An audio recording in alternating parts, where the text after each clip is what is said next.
January the 23rd. My apologies, we're 2 minutes late. And that's unusual, but not that unusual, I guess. Once in a while it'll happen. Let me turn that down. I've done it to everybody again. Hi, everybody. Good morning, everybody. Welcome back to the show that shows you simple facts and allows you to use your own intuition, your own common sense,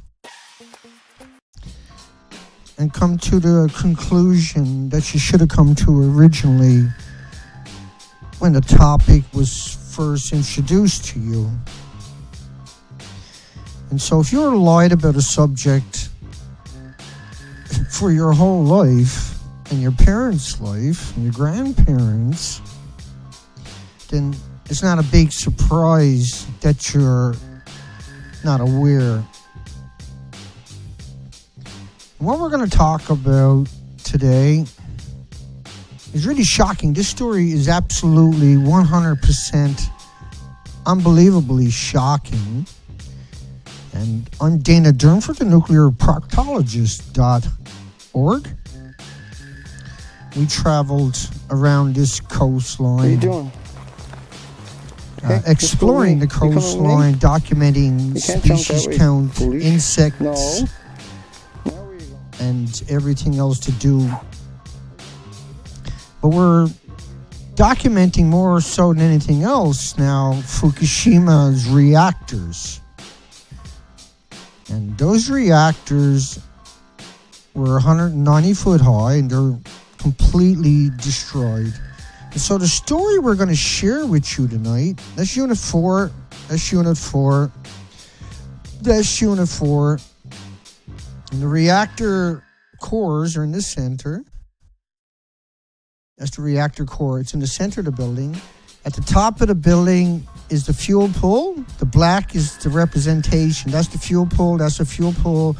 These are 190 foot high and 150 foot wide. And we just jumped into Space World, did we, with the music? Let's keep them rolling. Okay. So the basis of the story is the reactors are completely annihilated in Japan. Utterly 100% destroyed. That's Unit 4. And we're going to be talking about that, or they are, coming up right now. Let's just jump into it. So this is a really fun story. Hello, everybody. Good morning, everybody. Welcome to the stream, everybody. Thank you, Elaine. Elaine reached out and helped me out.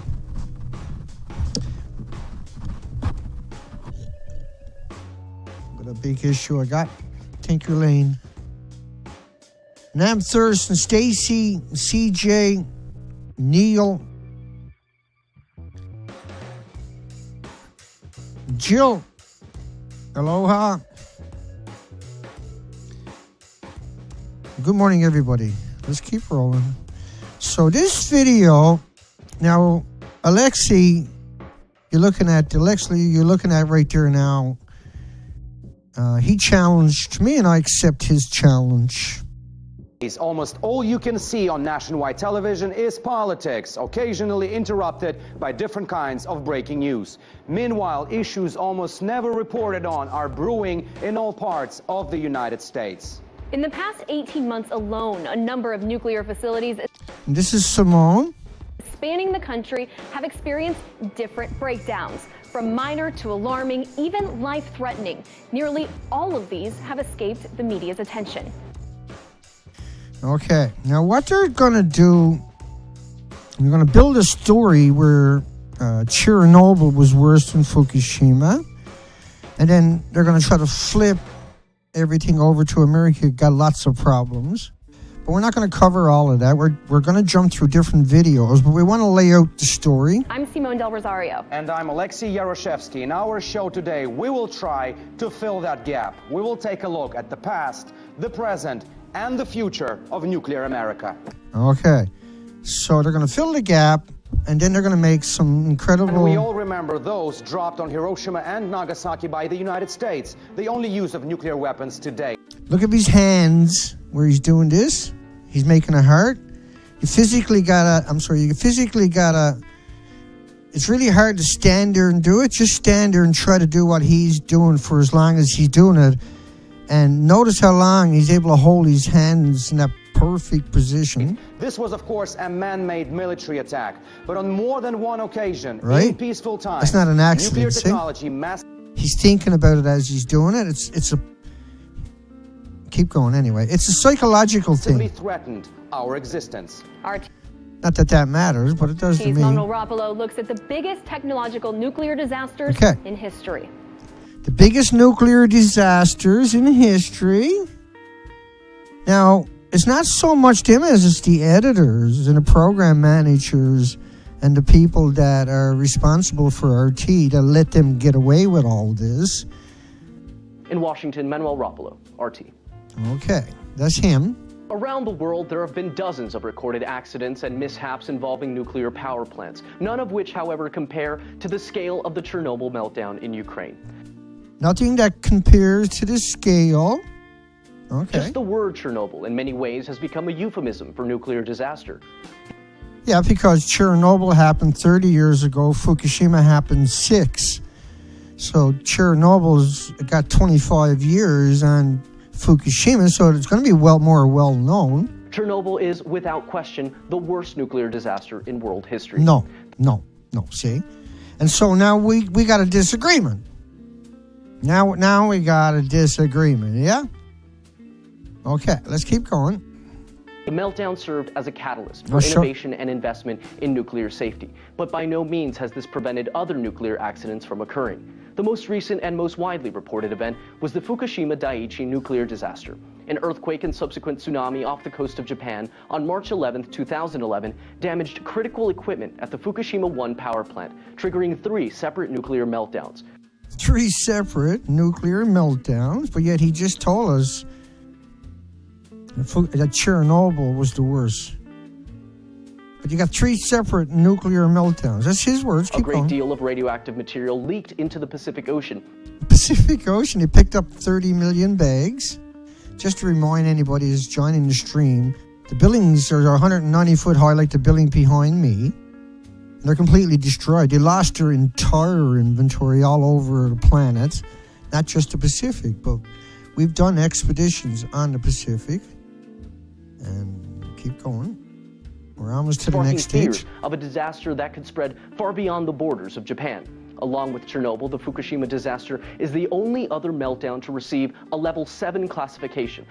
So besides Chernobyl, this is the only other one that it was a level 7.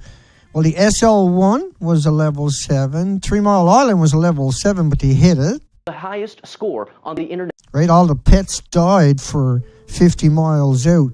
National nuclear event scale. Not all of them, but 5 years after the incident, radioactive material continues to be found along the west coast. Now they're showing you a reactor 5 and 6, is it? That are still intact, that didn't blow up.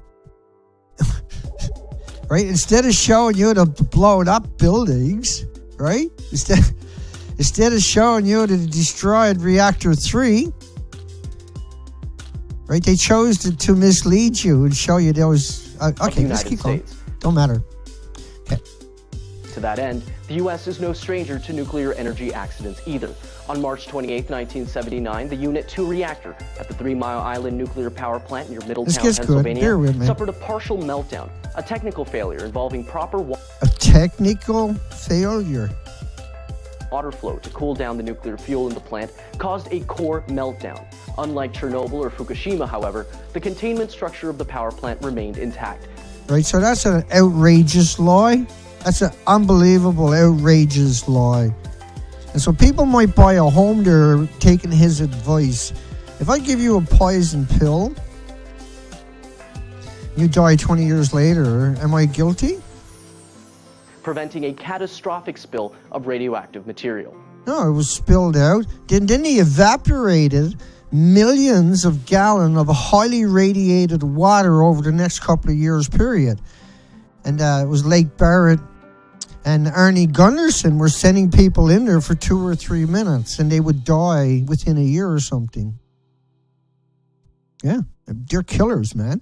Today, nuclear reactors are designed to withstand a whole host of otherwise... Manuel, right? So Simone, Manuel, and Aleksey, 3 real...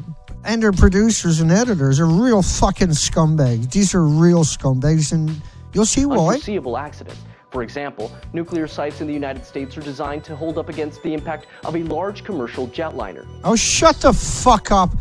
These things blow up like a nuclear detonation, see? So here we go.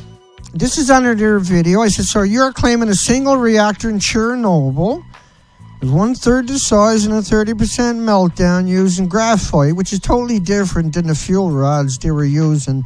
The mixed oxide fuel, MOX, is 2 million times worse than any current reactor on the planet, on top of everything else.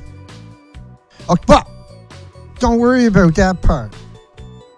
I can't believe Simone and Aleksey and Manuel will let their friends and families and loved ones down like that. Aleksey replies, and he got Alex there, right?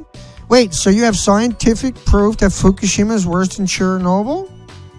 Okay, not based on an armchair research. Okay. Which is what you do, then you go and get some footage, or your corporation gives you the footage, and they pay all these people jets and everything else to go out and get footage, but you don't need the footage to tell the story. You do it to try to sell a story. Here's an interesting question. Last week, the National Academy of Sciences published a report about the spent fuel rods, saying that the NRC must contribute a lot more to safety, to beefing up the security around the pools where those fuel rods are kept, if it wants to avoid something like Fukushima here in the United States. What the fuck is he talking about? You want to avoid something like Fukushima? Why didn't he say you want to avoid something like Chernobyl? Well, Chernobyl didn't have fuel rods in the tops of the buildings. But this gets really good coming up right away. But anyway, he's recognizing all of a sudden in the same video that the fuel rods were the huge issue in Japan. But yet he says, wait, so you have scientific proof that Fukushima is worse than Chernobyl? Yeah, I got you. Aleksey, I got you. Radiation levels, as I've said, This is the same day. This is the very same day of Fukushima. And they had the tsunami and the earthquake. And listen to Aleksey. Rising at the Fukushima nuclear plant after a cooling system there failed following the earthquake. Japan's nuclear safety agency says that radioactive vapor may be released to reduce the pressure. They're also saying it poses no immediate danger to the public. Alarmingly, though, the situation does bear striking similarity to the build-up ahead of the worst nuclear disaster in history at Chernobyl. Our correspondent Aleksey Yaroshevsky has more from the Ukrainian capital, Kiev. They initially may seem as very similar incidents, but in reality they are pretty much different. First of all, because what is now happening in Japan is indeed an aftermath of a natural disaster, the earthquake. What happened in Chernobyl a quarter of a century ago was 100% handmade, man-made disaster, and this is, of course, the essential difference. Now this is, we're going to keep going. It gets really good in a few seconds.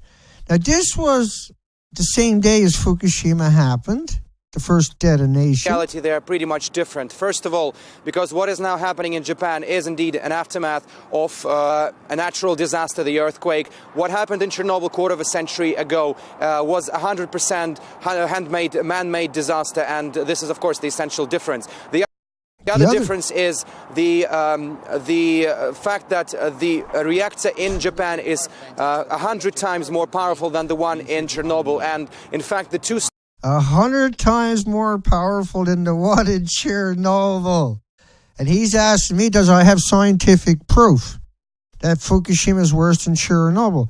Yeah, Aleksey, I got proof. The other difference is the fact that the reactor in Japan is 100 times more powerful than the one in Chernobyl. Right? This is his first day. So what he was doing was he was sucking people in, right? They were setting the stage. Here's the truth teller. Oh, he told the truth. Let's keep going. And in fact, the two stations, the two power plants in the Fukushima region.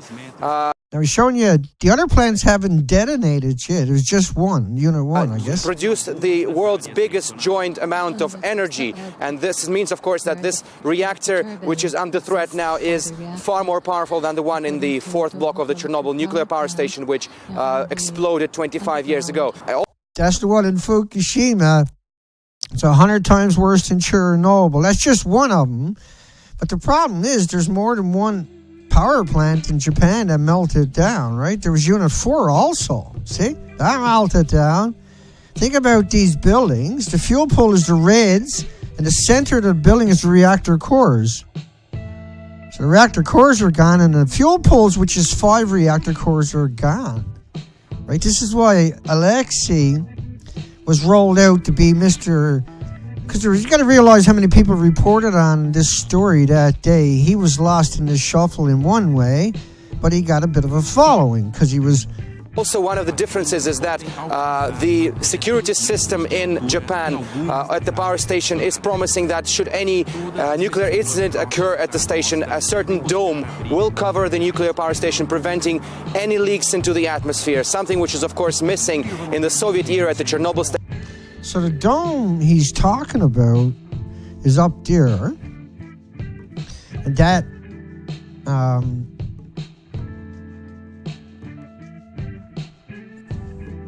Jesus, I got the wrong one. Hang on. Just to make sure everybody understands, because this gets better. This gets better. I'm just going to cut myself off so I don't fill up the screen. So where my finger is, so I'm not helping by doing shit like that, Dana. So where my finger now is, right there, that's, say 2.5 reactor cores. This is the reactor core. And over here is another 2.5 reactor cores. That's 10 years of fuel from the reactor that took it out, put it here, and kept it there and here. And there's other places for 10 years. So the 6 reactor cores are supposed to be up here. And the reactor cores, the center of the building comes straight up. It's gone. Right? There's no truck pumping water in the fuel pool because the fuel pool would have been above this level here. The top of the fuel pools are up here. See? So that's important. We maintain that you're aware of that, why we cover this. And that's why the whole continent basically suffered great consequences. But at the same time, we also heard that basically the automated security systems went on after the earthquake at most of the power stations across Japan, except for Fukushima, and nobody knows whether this. So this is March 11th. This was posted, right? Will be the case whether the automated security system will work should any nuclear incident occur. The worst. Now, right here, why did this one show up so much? It's because there's 1,800 pounds minimum of fuel rods that caught fire and burnt up. That is unbelievably significant, trust me. And the biggest byproduct is curium. Curium isotopes act like plutonium and americium, neptunium, the hot isotopes. Case scenario is much more grave than what happened after the Chernobyl fallout. According to several experts I've managed to have a word with already here in Ukraine, and just read some interviews on the internet as well. Basically. Okay, let's keep going. One more clip from that first day. Because, as I've mentioned earlier, the power station in Japan is far more powerful than the one in Chernobyl. Right? And so, Aleksey, when you ask me to have scientific proof, there it is. All right? Okay? Because, as I've mentioned earlier, the power station in Japan is far more powerful than the one in Chernobyl. Yeah, I remember your words, 100 times more powerful, Aleksey. At the Fukushima plant is seeing comparisons drawn to the Chernobyl nuclear explosion, which was the world's worst atomic plant disaster. It happened. Now, this is March the 12th, or 13th or something. Or is this the one I didn't get the date for? I can't remember. 25 years ago in Ukraine, I'll tell you in a second. but the effects of the contamination are still felt today. Well, let's talk now. Right, 25 years ago, Chernobyl happened. That's one correspondent, Aleksey Yaroshevsky, who's in Kiev, at that point. and Peter Oliver, who's in Moscow for us. Now, this one is really interesting coming up to on these clips. Not so much. Let's play this. First to you, Aleksey, in Ukraine. We can, of course, see that white plume of smoke over the Fukushima plant from the footage we've been getting in during the day. What can we infer from that?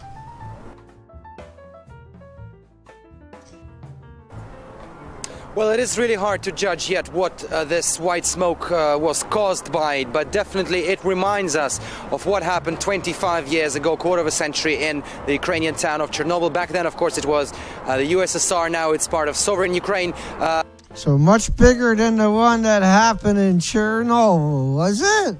Oh, there's more evidence that you're just a... your producers and editors are mass murderers. You're serial killers. The white smoke was indeed coming out of the cracked open reactor after the explosion, which happened early in the morning on April 26, 1986.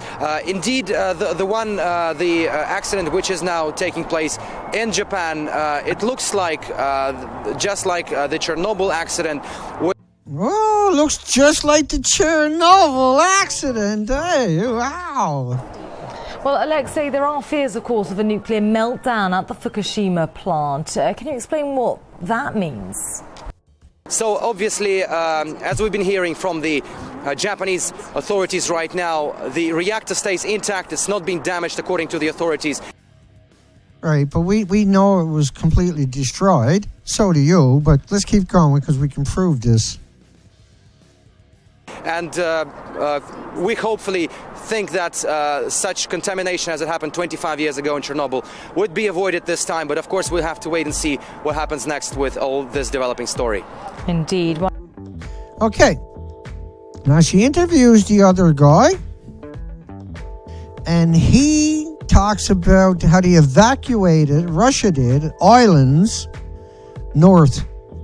And they'll show some diagrams coming up. One development we do know is that the IAEA is saying that the Japanese authorities are making preparations to distribute iodine to residents near the Fukushima Right, so they were making preparations because they did have a release.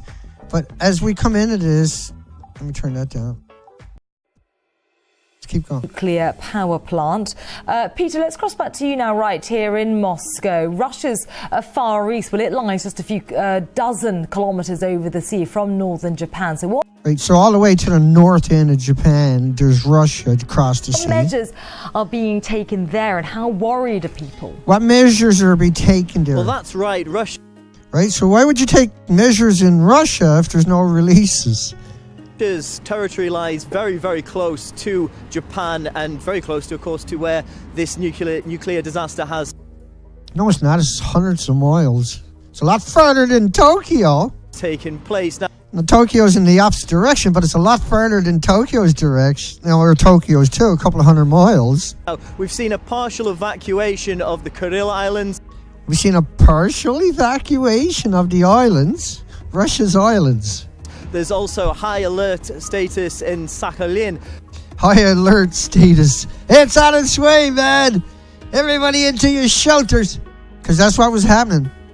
Explosion at the power plant. 4 injured. Fears. Well, when you have an explosion, you know you got... And Russia's Far East. Of course, the major city there, Vladivostok. Now look where that's to. That's a long way. That's a long way. Hang on. So the reactors are right roughly where my finger is to. And then those islands are way up here. Those reactors are right there, and Tokyo is right around here. But the reactors are there, and the islands are way up here. So all these countries, anyway, if you go look, you will see a lot of them were doing the exact same thing as Russia was doing. Many people living in that city will be very concerned about how close they are to this. Will be very concerned. See, media don't come out and scream, ah! They come out and they do it in a subtle way so the educated people are able to get themselves and their children out of those areas, the inbreeds from the government and the contractors, the big fucking tit suckers of the industry. The nuclear industry is just robbing every country blind. It's robbing every economy, destroying it. It's robbing your community because it's causing so much illness. It's a fucking Pandora box. Every nuclear reactor is Pandora in your community non-stop from the day it's built. This disaster that's taken place in northeastern Japan. Now what they're doing here is they're recognizing the releases. One development we do know is that the IAEA... Okay, so this next, or not this one, but yeah, this one. This is 2013. And Aleksey and crew, serial killers. By a giant tsunami in 2011. The hundreds of thousands forced to flee literally saw their lives washed away. This is what makes Aleksey so scary, is he went in 2013, and I'll give you, at the same time as he's doing this. Promises were made that it would only be a matter of time before their homes were rebuilt. But as RT's Aleksey Yaroshevsky found out, those people are still waiting. Yaroshevsky. This woman can only fit me and my cameraman into her new home. Right. Now, he went in where the refugees are. Hey, look at that. He's hanging out where the refugees are. He's not doing... This is scary because they're part of the resistance. So he's identifying people that's willing to speak to the media. Who knows what happened to her after and her family. Because she talked to this known public relation killing machine. He's a killer. That guy's a killer. So here we go. I'm going to poke this clip in here from 2011. Of evacuees have briefly been allowed inside the exclusion zone around Japan's damaged Fukushima nuclear plant. For the first time, the government gave permission for short visits so people could gather belongings and check on their properties. Meanwhile, they got to wear radiation suits to go back home. A recent map of contamination released by Japan shows high levels of radiation well outside the evacuation zone. Well, Dr. Robert Jacobs can help shed more light on all this. He's a research associate professor of nuclear history and culture at the Hiroshima Peace Institute. He's at the Hiroshima Peace Institute. Shocking. We've been infiltrated everywhere. These people have infiltrated every aspect of our world, or audio or visual or reading. Institute. Dr. Jacobs, many thanks for being with us now. Fuck you, Dr. Jacobs. The incident, because on the webcam in which you can watch it, you can look at the 4 reactors, it began to be obvious that building number 4 was leaning to the right a little bit from the... The fuck is he talking about leaning? The building is completely destroyed, annihilated. 100% wrecked. Visual field of the webcam. The reactors are fucking blown apart. He knows all this. He's not some random fucking person. And now, just tonight, actually, in a release of information from the Japanese government, they have confirmed that there has been work started yesterday to shore up the structure of the building, and specifically the upper floor. Now, in this reactor, you have the... He's saying they're gone into the upper floors and other places in the fucking building? Like, we are in serious friggin' trouble that our professionals are out there telling you that they're up in the top of a building. Let me find a better depiction of what that looked like when he was, because that's 2011. So they're saying he's up to, people went in there because he's a professor at an institution. You should be able to trust him, yeah? But you can't. No one goes in there. You don't go in there, you die. You go in there, you die a few weeks later at best. And you don't go in and try to shore up something that don't exist. It doesn't exist. Look at the buildings. 190 foot high, 150 foot. This is ultimately what they were left with. And so it's such a horrible thing to do, to come out and lie. Spent fuel pool that is a much larger spent fuel pool. It has fuel rods from 3 to 4 reactors in there. And this part of the building is beginning to lean. And because of the explosion of reactor 3, there is some questions about the structural integrity of the building of reactor 4. Because the explosions of number 3. That's number 4, and that's number 3. That wasn't an explosion. That was a detonation. It's all gone, completely gone. It's all over the place. And number 4 didn't need any help. Number 4 is already destroyed. Number 4 was wrecked in its own explosion, right? You don't have to be a genius to work it out. What happened here? That's number 4, totally destroyed on its own. That's permanent. There's no fixing it. You can't get in there for 1,000 years. He knows that. Utter betrayal every stage of the game. Utter betrayal. And if that were to from everybody they interview, utter betrayal. You would have all of the fuel in that spent fuel pool just scattered about on the ground. You would have. Well, what did you think happened, man? The buildings were completely annihilated. Those parts of the building were knocked right off the building. I get off that before I get upset. Right? And Alexei's not going to help me be reasonable. Because he's now going to pretend he's inside of that place. He's pretending that's Unit 4. He's pretending what he's going to show you there is the one to the left over there. Is that 190-foot building, right? So this was 2013. The same time, 2013, November the 7th, next month, December the 9th, 30 days later, he's in their homes. This is really strange stuff.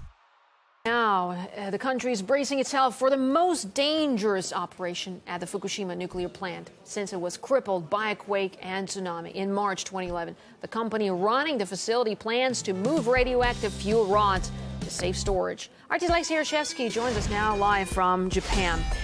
Aleksey, hi there. Well, tell us, why is this operation so dangerous?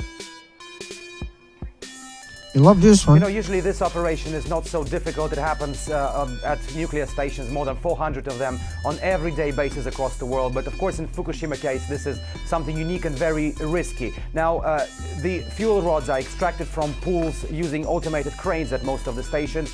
At Fukushima, not only these pools where these rods, and each rod weighs more than 2 tons, not only these pools are crippled, but the machinery, the automated machinery, doesn't work. Now they're pretending that over there is Unit 4, the interior Unit 4. It's up at their website where they take a tour of it. Just let me split that for a second. Media gives rare look inside the stricken nuclear power plant. That's the same one you were just looking at. As well, so I covered it before. Has to be extracted from the this is the end of it here. So look at this. He's not saying, hey, that's fake. This is what it looks like over there. Hey, he's not coming out and saying, hey, it's fake, right? We know it's all destroyed. No. Aleksey and producers and Simone, Emmanuel, and the rest of them not coming out and saying, hey, the picture there is fake. The real one looks like that one over there. No, not at all. Now imagine, provided that...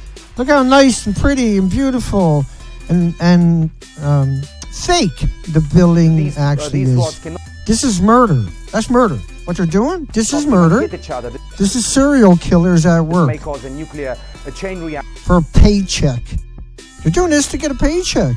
To get some street creds and with great evil. Consequences. Now imagine if a human error or, for instance, an Earth... Imagine if you told the truth, we wouldn't be in this boat. If you told the truth, we wouldn't have these issues. We would have been working on it a long time ago. We wouldn't have the death of the Pacific Ocean. Quake, and this area is very seismic. Oh, everybody was doing it, Dan. I was just trying to make $1. Yeah. I bet you were. But Active just last week, 10 days ago, there was a earthquake in the area, a 7-point magnitude earthquake not far from the station. So anything like this, God forbid, of course, but anything. They're pretending these people are inside a building. Like you can't go inside for 1,000 years. The consequences could be... That's what he's doing. That's what the editors and the producers at Russia Today were doing with this guy and his crew, and are still doing. The TEPCO company running the Fukushima clear-up process and the Japanese government are now in a vicious cycle situation. You're in a vicious cycle situation. And what you've done is you try to minimize it over and over and over ever since. And you had the audacity to go to the victims and utilize them to give yourself some street creds.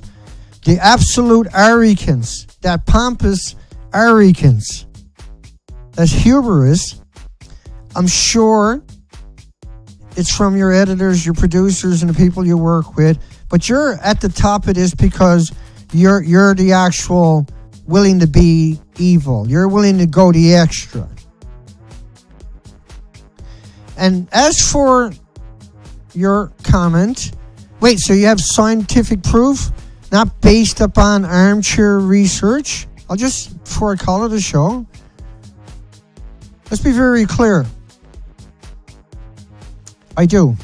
So, have research, and it's not based upon armchair research at all. I actually went out and done the whole coastline on my boat. That's my boat, Alex. And pre-Fukushima, post-Fukushima, you can see that there's actually, to the left, up to 7,000 species. We've done 15,000 miles of the coastline. We went looking for the species since Fukushima, 15,000 miles. And what we found was the species are missing. We found the color and the diversity, and that this is British Columbia, Canada. These are from the expedition. The pre-Fukushima, post-Fukushima are authentic pictures of the same place. And what we show is an extinction event, and a complete and utter 100% annihilation. Aleksey? And so we're honest, genuine, concerned, morally driven people, and we just want the facts. We just want the truth. We just want to have some kind of future. We want hope, right? And what you've done to us is so disingenuous. It's so disrespectful and so hideous. And you dragging all these bootlickers and lapdogs to try to make it look like you're something you're not. We know you're not. And that little cow alongside of you, a creepy, disgusting maggot, and Emmanuel and the other idiots that you dragged in there, all of you people, like, you are the reason the world is in so much trouble, because you won't tell us the truth. You insist on trying to trick everybody, manipulate everybody, and fool everybody. And by proxy, you destroy yourself, your friends, your families, your loved ones, everything you ever covered, your hopes and your dreams are all destroyed by your job, by your paycheck. So you can have a paycheck. We must all suffer. We must all perish. This whole planet must be in jeopardy so you can survive and prosper. It's humiliating that people like you actually exist. I didn't plug everybody in. My apologies.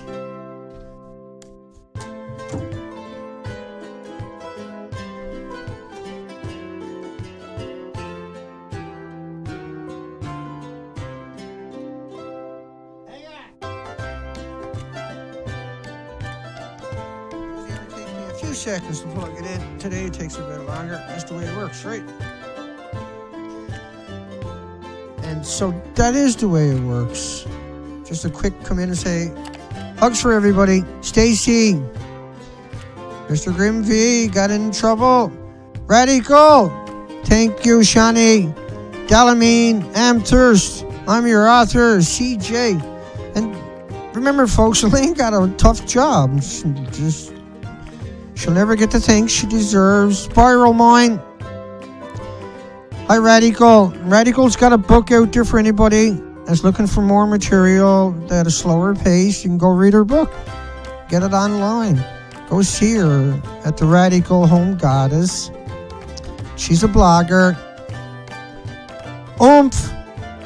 And everybody out there I don't get to in TV land and everywhere else, hugs for you. Even hugs for the monsters. In the hopes that someday you will do the right thing. I won't hold my breath. That's why we're here. Hugs for everybody. We'll see everybody tomorrow. 10:30 a.m. Pacific Standard Time. British Columbia time, Canada.